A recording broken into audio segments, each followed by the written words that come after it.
Welcome to the deep dive, where we cut through the noise, sift through the sources, and really bring you the insights that matter. hmm Today, we're plunging into some pretty ancient texts, exploring a really profound idea: how God chose to make his presence known to humanity, and, what that whole journey reveals about his character and his ultimate plan. Indeed, yeah.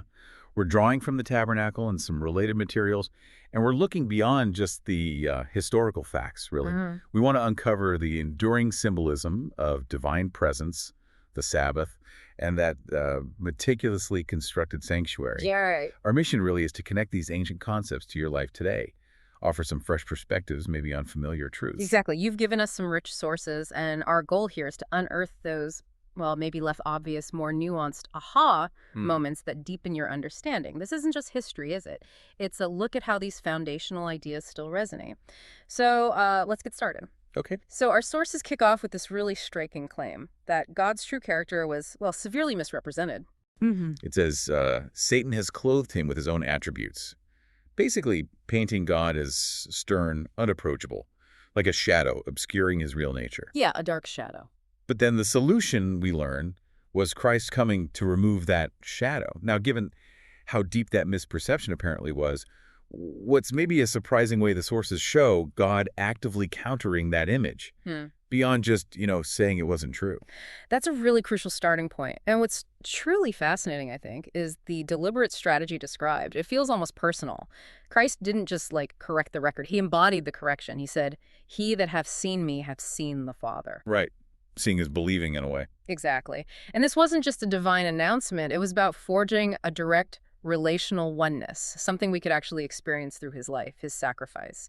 So the core challenge wasn't just what people thought of God, but how he could visibly, tangibly, demonstrate his true self in a world that had gone wrong. And the sources give us that powerful metaphor for this visible demonstration, don't they? Comparing it to a husbandman choosing a piece of land from the wilderness. Cultivating it. Yeah, fencing it, clearing it, planting choice vines, expecting a good harvest. And this plot of ground was ancient Israel. God had chosen a people to be trained and educated by Christ, specifically to reveal the principles of his kingdom. Right. The fruit they were supposed to bear was altogether different from that of the heathen nations, which the text says were marked by violence and crime, greed, oppression. So Israel was meant to be like a living billboard for God's character. Precisely. That was their privilege, their role, to embody what God revealed to Moses. Remember when Moses prayed, "Show me thy glory"? Yeah. God's response wasn't this blinding light, fundamentally. It was a proclamation of his character.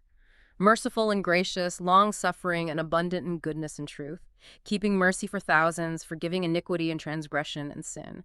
That was the glory. And the desired fruit from his people was the active demonstration of this. Purity of their characters, holiness of their lives, mercy and loving kindness and compassion. It really suggests that the best way to counter misrepresentation is through, well, embodied truth, not just abstract ideas. So, okay, for us today, this isn't just ancient history then. It's a reminder that maybe God isn't who some people paint him to be. And his longing is for a relationship where his true character, love, mercy, forgiveness, isn't just, understood intellectually, but we actually reflect it. We live it out. We're invited to be part of that corrective story. Right. So moving from God's character shown through a people, the sources then dig into a foundational institution, a tangible sign of this relationship, the Sabbath. And it's presented as more than just a memorial of creation.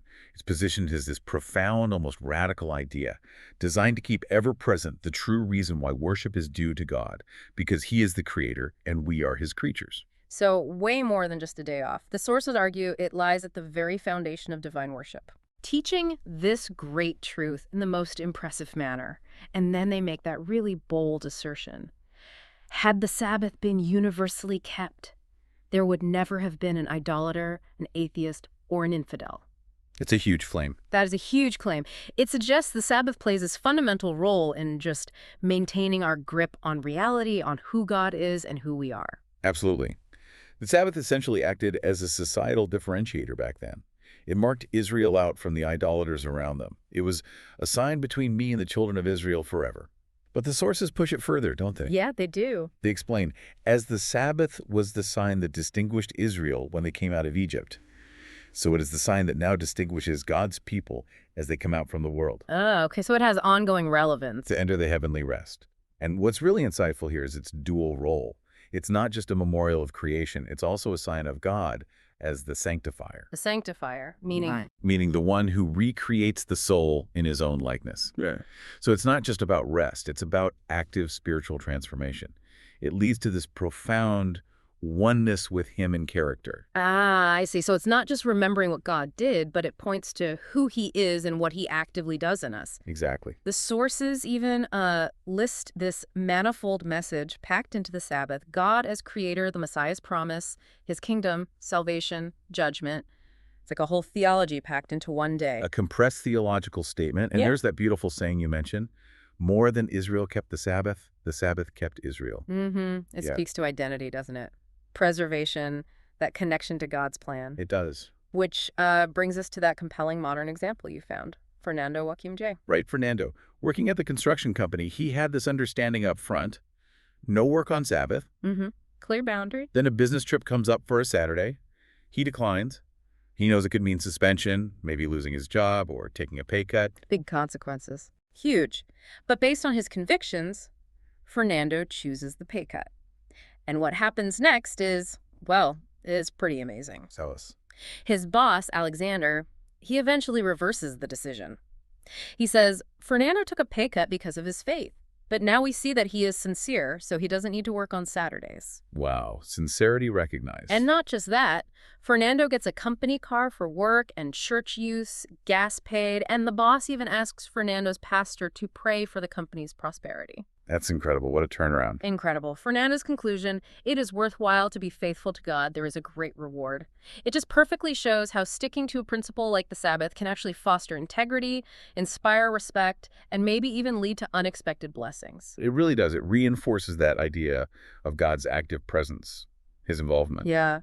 Okay, so that's a powerful story. But God's desire to dwell with his people wasn't just symbolic or based on a day. It took on a physical form, the It's tabernacle. a physical manifestation, right? And our sources describe how great and expensive preparations were necessary. It needed a large amount of the most precious and costly material. Mm-hmm. Top quality stuff. But here's the crucial detail, the kicker, really. The Lord accepted only free will offerings. The command was crystal clear.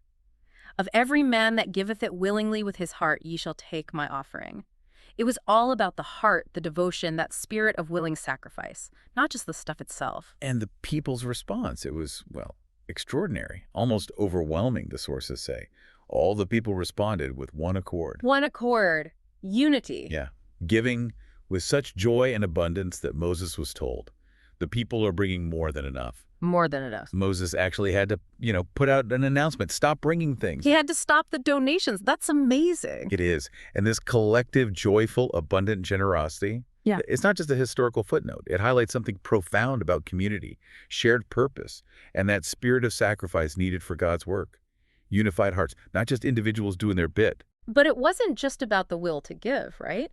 The sources also emphasized that God equipped and empowered the people to accurately build the tabernacle. That's key, too. People like Bezalel and Aholiab, they were filled with the Spirit of God, which meant their existing skills, their wisdom, their artistry, it was all divinely amplified, boosted, you could say, Enhanced. to perfectly execute this really intricate work. So it wasn't magic, like, poof, there's a tabernacle. It was God empowering human talents. It makes you think, doesn't it? What are our unique gifts? How might God use our talents, maybe fill them with the Spirit for his purposes? That's a vital connection to make, because this principle, divine enablement for a shared purpose, it ties right back to representing God's character. The sources say, those who are sons of God will represent Christ in character. Their work, our work, should be perfumed by the infinite tenderness, compassion, love, and purity of the Son of God. Perfumed by his character, I like that. Yeah. And this calls for that same spirit of self-denial and self-sacrifice, mirrored by Christ himself. He was the majesty of heaven, yet for your sakes he became poor, that ye through his poverty might be rich. Wow. His selfless giving is the ultimate blueprint, really, for how his followers, equipped by the Spirit, should contribute to his ongoing work. So this ancient building project, it's actually a deep lesson in how God works through willing hearts and empowered hands. Okay, now let's get into the structure itself, the tabernacle. Designed to be portable, yeah, but also magnificent. Instead of just listing dimensions, what really jumps out about its design, considering its purpose God dwelling among nomads? The profound aspect, I think, beyond just the practicality of being portable, is its incredibly detailed symbolism. Every single element. Like what? Like the acacia wood overlaid with gold, giving it that solid gold appearance, or the 4 sets of curtains, intricately embroidered with cherubim. Everything was designed following explicit instructions, Explicit instruction. which points to God's meticulous care, Right. but also that it's telling a deeper story. It was essentially a microcosm, a visual parable. Okay. And the division, that main division into the holy place and the Holy of Holies, Yeah. separated by that rich veil, Yeah. that speaks volumes right there. Okay, tell us more about those two spaces. What's the theological story they were telling? What did they represent? Well, in the holy place, you had things like the table of showbread, representing God's provision, his sustenance for his people. Right. Bread. Makes sense. Then the 7-branched candlestick, the menorah, symbolizing God's light, his presence shining, and the golden altar of incense, where the smoke represented the prayers of the people ascending to God. Okay, provision, light, prayer. But the real heart, the inner sanctum, the Holy of Holies that held the ark, this gold-overlaid chest containing the stone tablets, the 10 Commandments inscribed by God himself. The actual commandments. Wow. Yeah. And this ark wasn't just a box. It was the Ark of God's Testament, the connecting link between heaven and earth. It represented God's throne, the very center of the symbolic service of atonement and intercession. It visually showed the distance sin created, but also the way back to God. So every single detail, every ritual, it was all working together as these visual object lessons of the gospel. That's what the sources call it. Exactly. The daily services for individual forgiveness, Right. pointing forward to the Messiah's sacrifice, and the yearly Day of Atonement, dealing with sin collectively, aiming to eradicate sin and point towards that future without evil. It's just remarkable how a physical building could spell out such a huge, comprehensive plan of redemption. It really is. And the culmination, the absolute peak of this painstaking construction, was the tangible manifestation of God's presence. The sources paint this incredible picture. The gold-plated walls reflecting the light from the golden candlestick, the brilliant hues of the richly embroidered curtains, and above it, the holy Shekinah. The Shekinah, that's the key word, isn't it? That's the key, the visible manifestation of Jehovah's presence, this palpable, visible sign that God had truly, actually condescended to dwell among them. Amazing. Though it's noted this was still but a dim reflection of the glories of the temple of God in heaven, a Well, foretaste. Great, just a reflection. So after about, half a year of building, the moment comes. The pillar of cloud floated over the sanctuary and descending enveloped it, and the glory of the Lord filled the tabernacle. Filled it completely. So much so that Moses himself couldn't even enter for a time. The intensity and the people's reaction, deep emotion, tears of joy, these earnest words of gratitude that God had condescended to abide with them, it just underlines the huge impact of this physical presence. Absolutely. And then this cloud by day and the fire by night became their literal guide, their GPS, you could say, a constant, visible reminder. God with us. That guiding presence is so central, isn't it? God's glory, his character, his loving presence, described as goodness itself, filling that space. The sources really stress this. God's presence means everything to believers. And the whole book of Exodus basically finishes on this powerful note. God's guiding presence in the cloud and fire, assuring the Israelites they wouldn't just know about God, but they'd experience his close, abiding presence leading them. It shifted from a special event to an ongoing relationship. Exactly, from a temporary visit to an intimate, relational companionship on the journey. Okay, and this incredible story, this journey of God wanting to dwell with humanity, it finds its ultimate expression, doesn't it, in Jesus? The ultimate fulfillment. Our sources jump forward nearly 2,000 years. There's this voice from heaven declaring, "Lo, I come, Christ is about to visit our world, to become incarnate." He's essentially pitching his tent by the side of the tents of men, setting up his tabernacle in the midst of our human encampment. How does that shift from a building to a person deepen this whole idea of God's presence? Well, this is where it becomes incredibly profound, I think. Because, as the sources point out, had he appeared with the glory that was his with the Father before the world was, we could not have endured the light of his presence. Too much for us. Way too much. So instead, his divinity was veiled with humanity, the invisible glory in the visible human form. He became, in a way, like that burning bush or the pillar of cloud. Ah, okay. The glory was still there, but shielded. Exactly. Subdued, veiled, so that finite humans could actually look upon it, interact with it, and live. He came in the likeness of men, without external showiness, specifically to draw near to sorrowful, tempted men. John 1:14 just sums it up perfectly. The Word became flesh and tabernacled among us, full of grace and truth. It's the ultimate act of empathy, the ultimate bridge across that divine human gap. Wow. So, okay, for you listening, what this means personally is that God is acquainted with our trials and sympathizes with our griefs. Right. It brings home that idea that our Creator is the friend of sinners. Mm-hmm. Every promise, every act of love in Jesus' life, it is God with us, but in the most deeply personal, intimate way possible. And this intimate connection, it's not just for our lifetime here, it stretches into eternity. The sources look ahead to the new Jerusalem coming down from heaven, where the tabernacle of God is with men and he will dwell with them. And what's really striking is the detail that there is no temple in the new Jerusalem No temple, why not? because the whole city is the temple, God's sanctuary. Yeah. And just like the most holy place in the earthly tabernacle was a perfect cube, the New Jerusalem is also described as a cube. It symbolizes this ultimate pervasive dwelling. It's a promise of living in the immediate presence of our God forever. Yeah. The whole concept of a separate sanctuary becomes obsolete because God's presence is everywhere. Everywhere and everything. Wow, okay, that brings us to a really crucial distinction the sources make. That the earthly tabernacle, as magnificent as it was ultimately just a copy and a shadow of what is in heaven. The instructions Moses got were for a miniature representation, a pattern of a much, much grander heavenly sanctuary. What does it mean for us thinking about it as just a shadow? How does that help? Well, it's a really powerful analogy they use. Think about yourself and your shadow. The shadow is real, Right. but it's a very poor reflection. Right. Flat, no detail. Exactly. You can't tell a person's emotions, their goals, their thoughts just from their shadow. And the sources use this to remind us we need to be careful not to make the heavenly sanctuary fit into our limited thinking, knowledge, and experience. The original, the heavenly temple, is incomparable in measures, space, and materials. It's not just a dwelling, it's a place where God resides. It is a palace with his throne. It's a place of assembly and worship for the universe. It's the heavenly command center. It's on a completely different scale. So while the earthly rituals taught us how God dealt with sin and saved sinners, The practical how. The heavenly sanctuary represents the final and objective solution to the problem of sin, the place where evil will be no more and will be totally eradicated.